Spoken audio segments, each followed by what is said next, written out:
तेरे नाम का दीवाना तेरे घर को ढूंढता है। जिस नज़र पे दिल फिदा है उस नज़र को ढूंढता है। ये तो किसी दीवाने की ही बात है।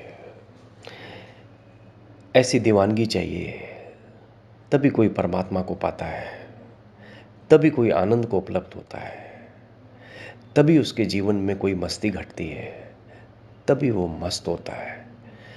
मस्ती को हम समझते क्या है? मस्ती जब तुम्हारी हस्ती मिटे तब मस्ती। मस्ती का आलम तो ये होता है, तुम भी हो और मस्ती हो, ये कभी नहीं हो सकता। तुम्हारे होने की वजह से तो मस्ती नहीं है। मस्ती है तब जब तुम नहीं हो। मस्ती को जरा ध्यान से समझना। ये इतना आसान नहीं है जो लोग कहते हैं तुम मस्त हो गए, तुमको मस्ती आ रही है। जिंदगी एक मस्त मिजाज है, मस्त कलंदर। उसके लिए हस्ती मिटानी पड़ती है, फिर मस्ती अपने आप आती है। वो दीवानगी, उसी की बात है। तेरे नाम का दीवाना तेरे घर को ढूंढता है। जिस नज़र पे दिल फिदा है उस नज़र को ढूंढता है। बिल्कुल ठीक, ऐसा ही होना चाहिए। तभी व्यक्ति के जीवन में वो बहार, वो मस्ती आ जाती है। वास्तव में हर व्यक्ति यही खोज रहा है। वास्तव में हर एक के अंदर यही एक तमन्ना है, कैसे मस्त और आनंदित हों। क्योंकि कभी कभी कोई मस्त मौला कोई दिख जाता है तो सामने वाला व्यक्ति एक चीज़ जरूर महसूस करता है कि क्या वजह है, इतना मस्त है।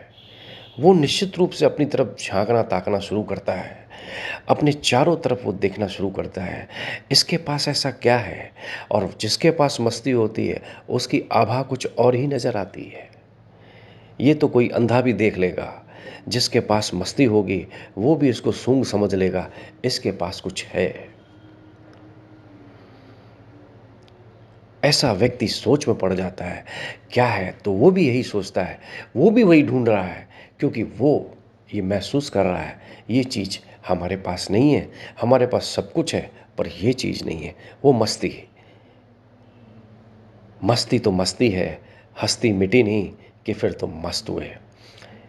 व्यक्ति यही तो खोज रहा है, इसी में लगा हुआ है, इसी में अपने आप को ढूंढ रहा है। ढूंढने के तमाम तरीके हैं, खोजने के भी तमाम तरीके हैं। संसार में लोग खोज रहे हैं, भटक रहे हैं, उस मस्ती के चक्कर में अपने को मिटाते हैं, खोते हैं। क्या कारण है? क्योंकि वो आनंद हम सब के भीतर छुपा हुआ है। हम सब के अंदर वो एक ही चीज़ है जो हम लेके पैदा हुए हैं, उसी को तो जानना है। वो हमारी मस्ती है।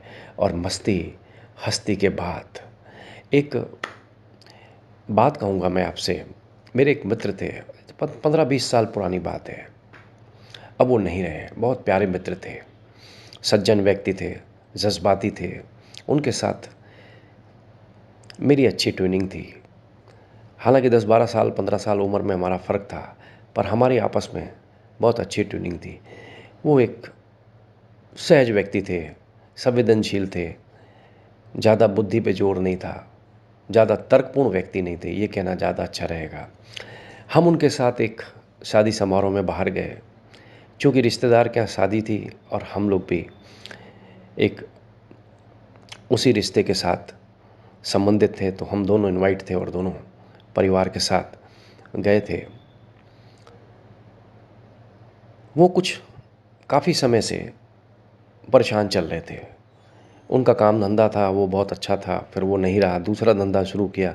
दूसरे धंधे में उतनी सफलता नहीं मिली, संघर्ष की तरह जीवन कट रहा था। काफ़ी संघर्षशील हो गए, विचार काफ़ी बढ़ गए, इस बात में चिंता ज़्यादा रहती थी। इस तरीके की चीज़ें में उनके माथे पर साफ साफ पड़ता था, इस तरह से है। और वो चलते रहते थे, खाने पीने के शौकीन थे, इस तरह से जीवन उनका चल रहा था। लेकिन वो परेशानी को भी ज़ाहिर करने की कोशिश नहीं करते थे, पर जब बात करते थे तो वास्तव में उनकी परेशानी झलकती थी। इसी तरीके से हमारी उनकी मित्रता काफ़ी समय से थी। अच्छे दिन भी थे और ये दिन भी थे। एक मौके पर हम जब शादी समारोह में पहुँचे थे, फंक्शन था, एक कमरे में बैठ के बातचीत हो रही थी। रात को हम लोग साथ में ही सोते थे, रूम साथ में ही शेयर करते थे। बातें उनकी वही थीं, परेशानी उनकी वही थी। चूँकि मैं उनके साथ करीब था और समझता था, सुबह उठते थे, फिर वही थोड़ी-सी समस्या उनके ज़हन में दिखती थी, मैं देखता था। उसी दिन एक दोपहर समारोह में हम लोग बैठे थे। दोपहर के टाइम जिस घर में हम रुके थे, वहाँ कुछ परिवार के लोग मिलने के लिए आए, उनसे मुलाकात हुई। दोपहर का वक्त था, अब पीना तो पीना है, लोगों को दिन चाहे रात, अगर कभी इस तरह की बात बन जाती है तो फिर महफ़िल उसी समय शुरू हो जाती है। कमरे में 12-14 लोग इकट्ठा हो गए, हम भी साथ में थे उनके। दोपहर का टाइम था, बातचीत होती रही, माहौल बनता चला गया, बोतल भी खुल गई। फिर मैंने उनकी तरफ आँख उठा के देखा कि टेबल पर जब बोतल आई तो उनके चेहरे पर एक एक अजीब-सा सुकून, एक अजीब-सी शांति मैं महसूस कर रहा था। मैं उनकी तरफ ही देख रहा था, और भी लोग थे, मैं उनको ध्यान से देख रहा था। थोड़ी देर में बोतल खुली और हँसी मज़ाक का दौर चला। लोग अपने-अपने हिसाब से पीने लगे, लेने लगे। मैं पीता नहीं हूँ, मैं सॉफ्ट ड्रिंक लेके बैठ गया उनके साथ। कंपनी दे रहा था, लोगों को देख रहा था, हर कोई अपने-अपने ड्रिंक के साथ मस्ती में था। थोड़ी देर में देखा रंग बदलने शुरू हो गए। ऐसा मुझे महसूस ही नहीं हो रहा था कि मेरे मित्र के चेहरे पे कोई शिकन है। मेरे मित्र कभी कोई परेशान थे, वो इतने मस्ती में थे, इतनी मौज में थे। मतलब वातावरण में जैसे वो पूरी तरीके से बातचीत कर रहे थे, हँस रहे थे, बोल रहे थे, एन्जॉय कर रहे थे। ख्याल आया मुझे उसी समय, क्यों व्यक्ति पीता है, क्यों खोता है? क्योंकि वो कुछ खोज रहा है। संसार में माना बहुत तकलीफ़ें हैं, संसार में माना बहुत संघर्ष है व्यक्ति के साथ, इसमें कोई शक नहीं है। समाज में और है ही क्या, हम एक-दूसरे से बंधे हुए हैं, एक-दूसरे से कड़ियों से जुड़े हुए हैं। कहीं न कहीं चीज़ें हमको एक-दूसरे से कनेक्ट तो करती हैं, एक-दूसरे के साथ जोड़ती हैं। समस्याएँ हैं, समाधान हैं, पर हम इसी ताने-बुने में संसार की समस्याओं के साथ बुरी तरीके से ग्रस्त हैं। यही वजह है कि कुछ भीतर से वो जो ख्याल पैदा होता है कि कहाँ से खोजें शांति, कहाँ जाएँ जो थोड़ा सुकून दे। वास्तव में लोग इसी तरीके की चीज़ें खो के अपने आप में डूबते हैं। वो चीज़ मुझे साफ दिख रही थी, इस व्यक्ति के अंदर एक अजीब-सा सुकून थोड़ी देर के लिए। महफ़िल ख़त्म हुई, 2-3 घंटे, 4 घंटे सब ख़त्म हो गया, खाना-पीना हो गया। सब लोग, चूँकि दोपहर का टाइम था, वैसे तो लोग रात को ही महफ़िलें करते हैं और इकट्ठे होते हैं दिन भर काम के बाद, पर कभी-कभी दिन में भी लोग करते हैं। जब महफ़िल हो गई तो हो गई, फिर दिन क्या रात क्या, इस तरह से 2, 4, 6 घंटे गुज़रे। फिर शाम के टाइम जब रात को हम डिनर ले रहे थे, फिर मैं उनके माथे पे वो लकीरें हल्की-हल्की देख रहा था। ये महसूस हो रहा था। बगल में उनकी पत्नी भी बैठी थी।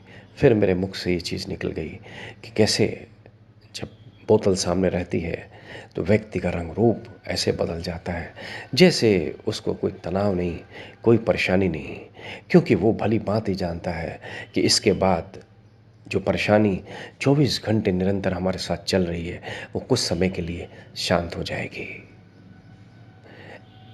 इसी में वो अपने आप को खोता है, इसी में वो ड्रिंक करता है, इसी में जो भी शौक़ है, वो शौक़ इसीलिए करता है ताकि मैं थोड़े समय के लिए खो जाऊँ। पर वास्तव में क्या वो खोता है? दिखता तो है, पर खोने के बाद जब वो वापस लौटता है, और ज़्यादा निराशा बढ़ती है, फ्रस्ट्रेशन और ज़्यादा बढ़ता है, कमी अपने अंदर और ज़्यादा महसूस होती है। व्यक्ति बहुत टूटा हुआ महसूस करता है।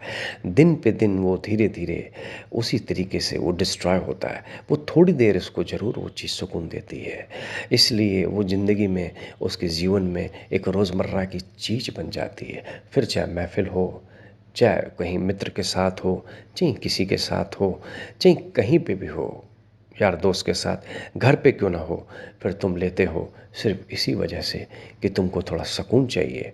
क्योंकि तुम्हारे शरीर में वो रसायन जाने से तुम्हारे अंदर एक मूर्छा आती है, जिसमें तुम उन विचारों के साथ लयबद्ध जो रहते हो अब नहीं रहते। इस वजह से तुम उन चिंताओं से थोड़ी देर के लिए मुक्त महसूस करते हो, थोड़ी देर के लिए आज़ाद महसूस करते हो। इसीलिए तो बार बार उस चीज़ के लिए भागते हो, उस चीज़ को कभी मना भी नहीं करते हो, उस चीज़ के साथ तुम हमेशा कंसीडर होते हो, क्योंकि तुम चाहते हो यही वो चीज़ है जो तुमको थोड़ा सुकून देती है, तुमको थोड़ा आनंद देती है। पर वास्तव में तुम थोड़ी देर बाद फिर उसी स्थिति में आते हो और डिटोरिएट होते हो। यही कारण है मनुष्य इसी उलझन में अपने जीवन को इन्हीं नशा पत्तियों में बर्बाद कर देता है। पर नशा है, जैसे मैंने पहले कहा, हर एक व्यक्ति के अंदर आनंद है, हर एक व्यक्ति के अंदर वो मस्ती छुपी हुई है। पर नशा कौन सा? कौन सा नशा? एक शराब संसार में है, एक शराब परमात्मा की है। जरा ढालो उसको, जरा देखो क्या है। देखो सद्गुरुओं को, देखो उनकी आंखों में कैसा नशा है। तुमने कभी सद्गुरु के आंखों में ध्यान से देखा है? गौर से देखना, उनकी आंखों में तुमको एक तरंग, तुमको एक विशेषता मिलेगी, क्योंकि वो आंखें भी भीगी हुई हैं, वो आंखें भी नशे में हैं। पर कौन सा नशा है, वो कौन सा रस है? वो परमात्मा का रस है, वही तो उतरा है आंखों में, वही तो उतरता है जब तुम सिमरन करते हो, जब तुम ध्यान करते हो और उन गहराइयों में जाते हो। जब वो रस उतरने शुरू होता है, तुम समझते हो क्या स्थिति होगी? फिर तो वही हो गई कि वही तुम पियोगे, और जितना पियोगे फिर ये उतनी चढ़ेगी। और बड़े मज़े की बात है, तुम जितनी पियो अब ये उतनी चढ़े, तुम उतने ऊपर चढ़ते हो, क्योंकि गिरने का प्रश्न ही नहीं है। अब तो परमात्मा ने ढाली, अब तो साकी है और पीने वाला भी है। अब क्या फिक्र, अब तुम जितनी पिलाओ, अब हम उतनी पिए, छक छक के पिएंगे। ध्यानियों को देखते हो जब डूबने लगते हैं, जब उनके जीवन में प्रसाद उतरना शुरू होता है, जब वो अमृत बरसना शुरू होता है। कौन सा अमृत कहते हैं वो? कौन सी धारा है वो? कौन सी धुन है वो? कौन सा संगीत है वो जो उतरता है? जिस अमृत की वो बात करते हैं वो वही अमृत है, वो रस है, वो ऐसा रस है। वो जब कोई पीना शुरू करता है, इसके बाद संसार के समस्त रस फीके हो जाते हैं, जिसको हम पी के आनंद और मस्त हो जाते हैं। इसी रस की खोज में तो हम संसार के रस पीते हैं, जहाँ हमें कोई सुकून नहीं मिलता, जहाँ हमें कोई शांति नहीं मिलती। कहाँ नहीं जाते हैं हम, कहाँ नहीं भटकते हम, पीछे के दरवाजे से ही तो निकलते हैं हम। आगे के दरवाजे में निषेध है, सब काम पीछे के दरवाज़ों से ही होते हैं, बैक डोर। क्योंकि हम अपने आप को अपराध बोध से महसूस करते हैं। जो चीज़ गलत है सो गलत है, पर करें क्या? इन्हीं में ही तो हमको नशा आता है, इन्हीं में ही हम चीज़ें खोजते हैं और अंत में अपने आप को कहीं का नहीं पाते हैं। जीवन नीचे से नीचे गिरता चला जाता है। इसीलिए कहा गया है, एक नशा संसार का है जिससे तुम कभी भी नहीं भर पाओगे। वो तुम्हारी तृष्णा है, वो तुमको और तड़पाएगी और तरसाएगी। तुम जितनी पियोगे, मज़े की बात है, उतना नीचे गिरोगे, उतना तड़पोगे। तुम जितना नशा करोगे जीवन में, तुमको कोई सुकून, कोई शांति नहीं मिलेगी। संसार में जो शांति खोज रहे हैं वो बाहर है, और बाहर तो माया जाल बिछा हुआ है।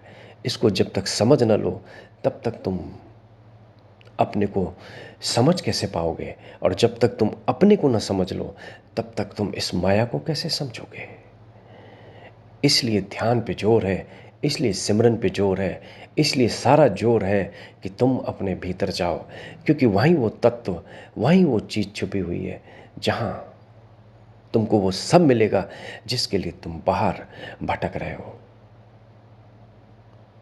इसलिए सारा जोर भीतर पर है। तुम जाओ अपने अंदर, और जिन्होंने भी रस पिया है और जो भी रस पीते हैं, इसके बाद उनके रस छूट ही जाते हैं। उनको फिर वो लाख तुम दो, लाख पिलाओ, उनका कोई इंटरेस्ट उस रस में नहीं रहेगा।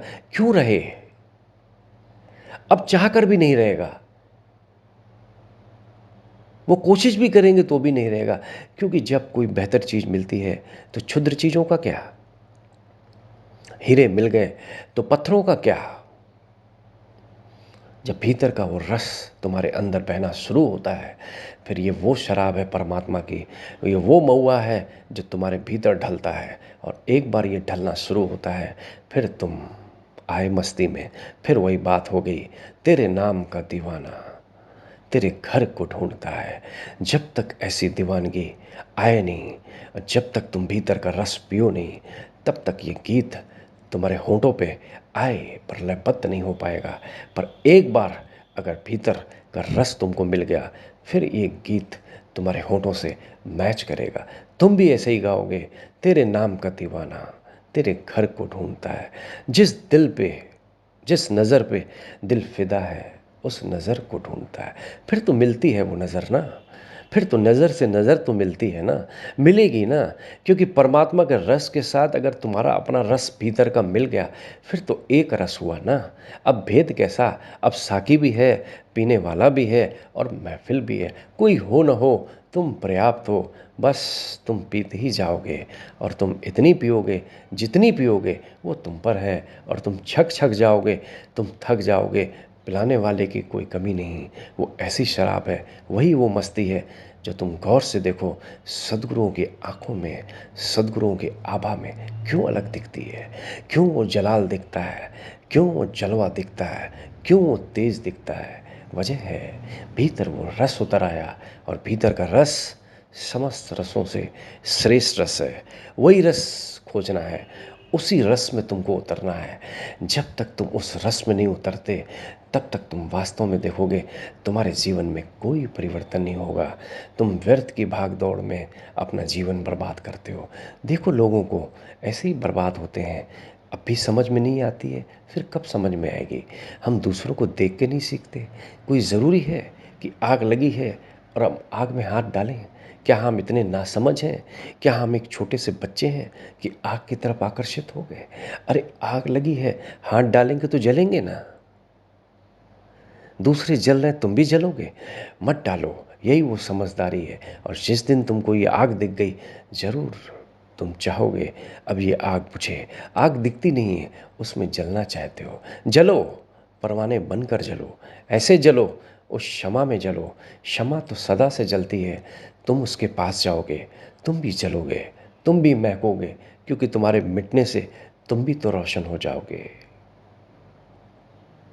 फूल की गंध का क्या कोई हिसाब किताब बैठता है क्या? गंध तो गंध है, दूर दूर तक फैलती है, महकती है। तुम ले लो, अपने नासपुटे खोल लो, फिर अपनी गंध भी खोजो। ढूंढो ऐसे व्यक्ति, ढूंढो ऐसी संगत, मिलती है। जाओ सदगुरु की शरण में, बैठो वहाँ, देखो और पियो। पियो रस। जितना भीतर जाओगे, एक दिन रस आएगा ही आएगा तुम्हारे अंदर। ऐसे कभी हुआ नहीं है वो रस टपके नहीं। जिस दिन एक बूंद टपक गई, उसके बाद देर नहीं लगेगी कि तुमको समुंदर मिल जाए। बस बात तो उस बूंद की है। खोजो उस बूंद को। बूंद जैसे तुमको मिल गई, वैसे सब कुछ मिल गया। फिर तो सरोवर ही सरोवर है। इसलिए सारी चेष्टा भीतर की है, बाहर की नहीं है। ज्ञान को क्या करोगे पकड़ के? सुन के क्या करोगे? कहाँ तक बुद्धि को दौड़ाओगे? बुद्धि से क्या होगा? इसलिए सारा जोर तुम्हारे भीतर है। अपने आप को अपने अंदर खोजो। जब तक तुम उस संगीत को न सुनोगे, जब तक उस मौन परमात्मा की उस मस्ती को अनुभव नहीं करोगे, तब तक तुम्हारे अंदर कोई परिवर्तन नहीं आएगा।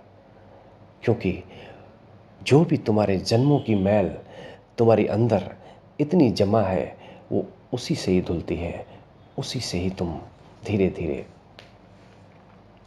साफ होते हो, तुम्हारा दर्पण साफ होता है, फिर जो तुम हो वही हो, शेष वही है, फिर सब वही है, फिर संसार वही है, फिर दीवाने को दिखेगा क्या, पूरी दीवानगी दिखती है। मस्ती का आलम ही ऐसा है। ये मस्ती तुमको होश से भरती है, और शराब जो संसार में हम पीते हैं, नशा करते हैं, वो हमको बेहोशी में भरती है।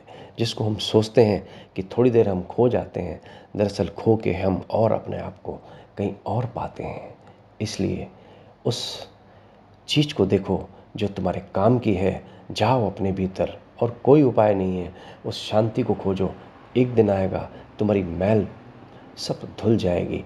उस अमृत में तुम इतने आनंदित हो जाओगे, फिर वही मस्ती तुम्हारे साथ है, सदा तुम्हारे साथ रहती है।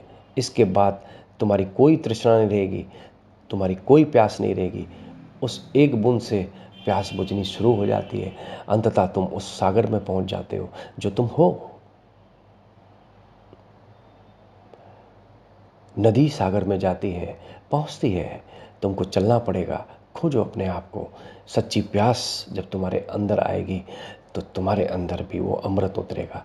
उस अमृत के बगैर तो कोई ज्ञान नहीं है, उस अमृत के बगैर तो कोई बोध नहीं है, उस अमृत के बगैर तो कोई समझ नहीं है। परमात्मा से भेंट तो होगी तुम्हारी जब तक तुम उस भीतर के संगीत को, उस भीतर के रस को पीना शुरू नहीं करते। वो रस तुम्हारे जीवन में तुमको बहुत ऊपर तक ले जाता है। उसी से तुम्हारी मुलाकात होती है, अपने आप से तुम मिलते हो। यही वो चीज़ है जो हर व्यक्ति के अंदर बीज रूप से पड़ी है। वो रस है। उस रस को, उस अमृत को पीने की कला सीखो जो तुम्हारे गुरु के पास है। जाओ, अगर वास्तव में उसने पी है तो तुम देखो उसकी आंखों में, उसकी आंखों में तुमको एक मेघा बहुत कुछ मिलेगा, और पियो तुम उसके रस को। यही वो चीज़ है जो तुमको उससे लेनी है। मिटो अपने आप को, हस्ती को मिटाओ, मस्ती अपने आप आती है। मस्ती के साथ हस्ती नहीं होती है, हस्ती के मिटते ही मस्ती आती है। इसलिए मस्ती पे सारा जोर है। मस्ती को लाओ, फिर सब तुम्हारा, सबके तुम। यही वो जीवन है जो व्यक्ति को उसके चरम पर वो आनंद देता है, जिसके बाद उसको किसी चीज़ की कोई ज़रूरत नहीं है। आज इतना।